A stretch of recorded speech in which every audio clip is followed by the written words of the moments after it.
नमस्कार, आप देख रहे हैं एबी स्टार न्यूज। आपके साथ मैं अंजलि। आप सभी का स्वागत करते हैं हमारे इस देश लाइव के बुलेटिन में, जिसमें हम आपको बताएंगे कि आज देश की क्या कुछ रही हलचल और क्या कुछ रही राजनीतिक खबरें।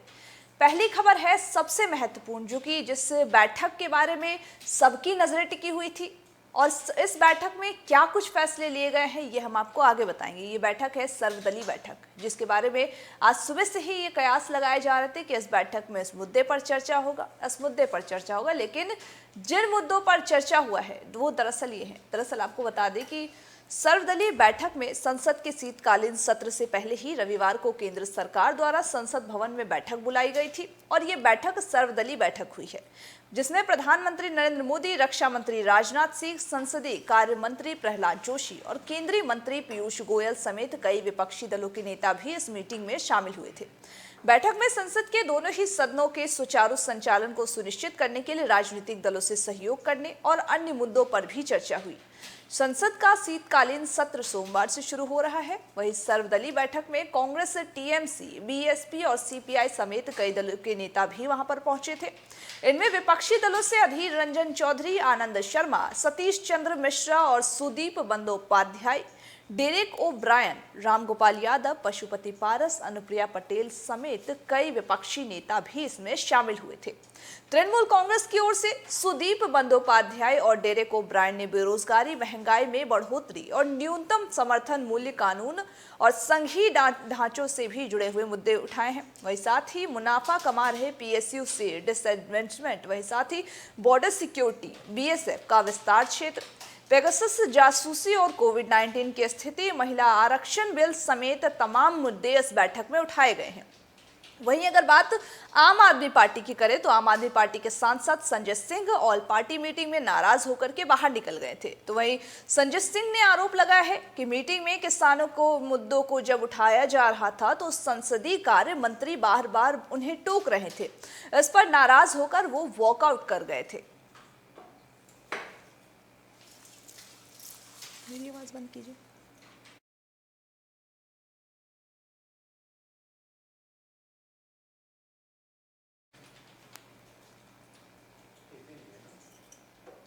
अगली खबर प्रयागराज के संगम मेले से जुड़ी हुई है, जहां पर आपको बता दें कि प्रयागराज में संगम मेले का आयोजन किया जा रहा है। इस आयोजन के दौरान ही आपको बता दें कि संगम की रेती पर वर्ष 2022 के माघ मेले का आयोजन होने वाला है, लेकिन इस साल भी कोरोना महामारी को देखते हुए सख्ती रहेगी। मुख्यमंत्री योगी आदित्यनाथ ने वैक्सीन की डबल डोज लेकर के लोगों से आने की अपील की जा रही है। वहीं इस पर मेला प्राधिकरण ने सभी संस्थाओं को डबल डोज का प्रमाण पत्र जरूर लाने की भी बात कही है। डबल डोज का प्रमाण पत्र लाने वालों को ही मेले में जमीन और सुविधाएं भी दी जाएंगी। इसके साथ ही मेले में सभी व्यवस्थाएं पिछले साल जितने ही होंगी। आपकी जानकारी के लिए बता दें कि इस साल भी कोरोना का कहर कम होने का नाम नहीं ले रहा। हालांकि वो कम है, लेकिन फिर भी कह नहीं सकते कि कब बढ़ जाए, इसी को लेकर के सावधानियां बरती जा रही हैं। ऐसे में मेले में रौनक तो रहेगी, लेकिन मेला प्राधिकरण के सामने दो समस्याएं सामने आ रही हैं। एक बजट और फिर दूसरा गंगा का जलस्तर। इस बढ़े हुए जलस्तर के कारण ही 20% जमीन कम हो गई है। ऐसे में सुविधाएं और जमीन बांटने में परेशानियां आना तो तय है। तो वहीं प्राधिकरण के अफसरों के मुताबिक शनिवार को भी गंगा का पाटा बेहद चौड़ा था और पानी का बहाव भी तेज था। ऐसे में कटान भी अधिक दिखेगा। इस लिहाज से इस बार सुविधा और जमीन को बढ़ा दिया गया है और इस जमीन को बढ़ा पाना इस बार संभव नहीं नजर आ रहा है। वहीं इस बार महज 59 करोड़ रुपए का ही बजट दिया गया है। ऐसे में बजट की कमी से सभी सुविधाओं पर भी असर पड़ेगा। इतना जरूर है कि रिपोर्ट को अनिवार्य आरटीपीसीआर जरूर किया जाएगा। वहीं इस बार वैक्सीन की डबल डोज का प्रमाण पत्र अनिवार्य कर दिया गया है। वैक्सीन की डबल डोज का प्रमाण पत्र लोगों को देना होगा, इसके बाद ही इस मेले में उनको प्रवेश मिलेगा।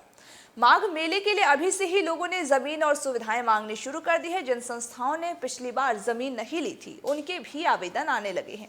ओएसडी मेला संत कुमार ने बताया है कि शासन के निर्देश के क्रम में मेले का आयोजन होगा। वहीं मुख्यमंत्री ने स्पष्ट निर्देश दिया है कि इस मेले में कोविड गाइडलाइंस का पालन जरूरी करें और कोविड गाइडलाइंस के पालन के साथ ही इस क्रम को काम करवाया जाए।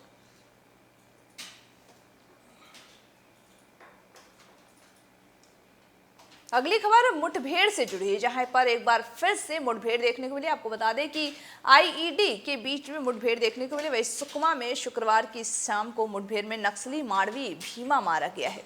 भीमा नक्सलियों का मिलिशिया कमांडर था, साथ ही यह आईईडी एक्सपर्ट भी था। भीमा के ऊपर 5 लाख रुपए का इनाम भी घोषित था। तो वहीं भीमा लगभग 11 बड़ी घटनाओं में शामिल था। सबसे ज्यादा चिता गुफा के इलाके में इसका तांडव मचा हुआ था।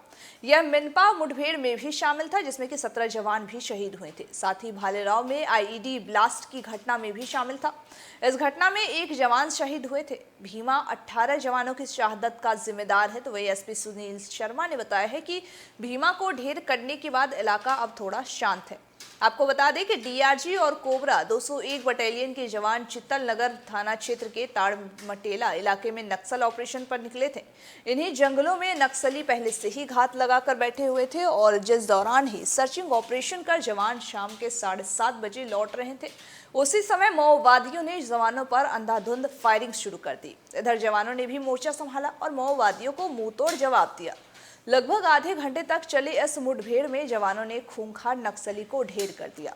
ढेर हुए इस माओवादियों का शव लेकर शनिवार को जवान जिला मुख्यालय लौटाए। ऑपरेशन को सफल बना करके जवानों के घटना स्थल से हथियार और विस्फोटक समेत भारी मात्रा में सामान भी बरामद की गई है। घटना स्थल से जवानों ने एक भरमार बंदूक समेत 5 किलो की आईईडी और 20 नग इलेक्ट्रॉनिक डेटोनर, 2 नग बीजीएल सेल और इलेक्ट्रॉनिक्स वायरल, 2 नग इलेक्ट्रॉनिक वायर और जिलेटिन रॉड भी बरामद किए हैं।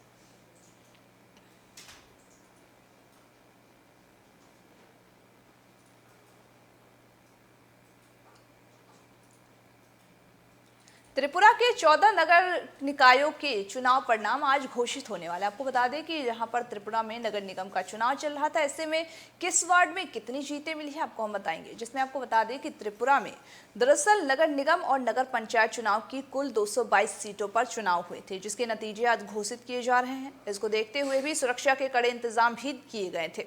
आपको बता दें कि कड़ी सुरक्षा के बीच आज सुबह से ही वोटों की गिनती जारी थी। वहीं वोटों की गिनती भी पूरी हो चुकी है। त्रिपुरा के 14 नगर निकायों के लिए बृहस्पतिवार को मतदान हुआ था और त्रिपुरा निकाय चुनावों में भाजपा ने सभी सीटों पर अपने उम्मीदवार भी उतारे थे, जिनमें से कि 112 पर निर्विरोध जीत हासिल की थी। बाकी 222 सीटों पर 785 प्रत्याशी मैदान में थे। चुनावी लड़ाई में सत्तारूढ़ भाजपा, तृणमूल कांग्रेस और भाकपा आमने सामने थे। तो वहीं तृणमूल कांग्रेस स्वयं को एक राष्ट्रीय पार्टी के रूप में भी स्थापित करने के लिए पूर्वोत्तर और अन्य जगहों में भी खुद को स्थापित कर रही है, जबकि भाकपा को कुछ वर्ष पहले ही भाजपा ने राज्य से सत्ता में हटा दिया था। ऐसे में एक बार फिर से त्रिपुरा में भाजपा की जीत हुई है।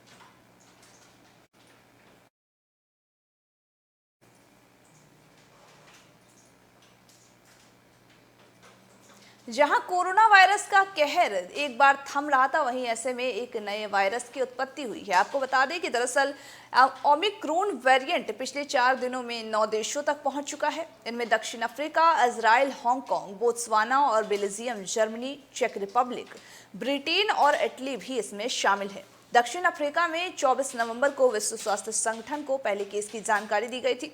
डब्ल्यूएचओ ने नए वेरिएंट को लेकर के दक्षिण एशियाई देशों में विशेष सतर्कता भी बरतने के निर्देश दिए हैं। इससे पहले ही आपको बता दें कि शनिवार को ही वायरस का यह नया और सबसे खतरनाक वेरिएंट जर्मनी, ब्रिटेन और इटली तक भी पहुंच गया है।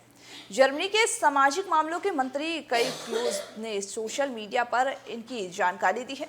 क्लोज ने बताया कि कई दिनों पहले ही जर्मनी में इस नए वेरिएंट की एंट्री हो चुकी है। उन्होंने बताया कि दक्षिण अफ्रीका से लौटने वाले 2 यात्रियों के टेस्ट रिपोर्ट में ओमिक्रॉन के म्यूटेंट भी पाए गए हैं। इस यात्रियों को क्वारंटाइन कराया गया है। उधर ब्रिटेन की हेल्थ सेक्रेटरी ने ओमिक्रॉन के 2 मामलों की भी पुष्टि की है। वहीं इटली की हेल्थ मिनिस्ट्री ने मोज़ाम्बिक से लौटने वाले एक यात्री में एक नए मामले की भी पहचान की है।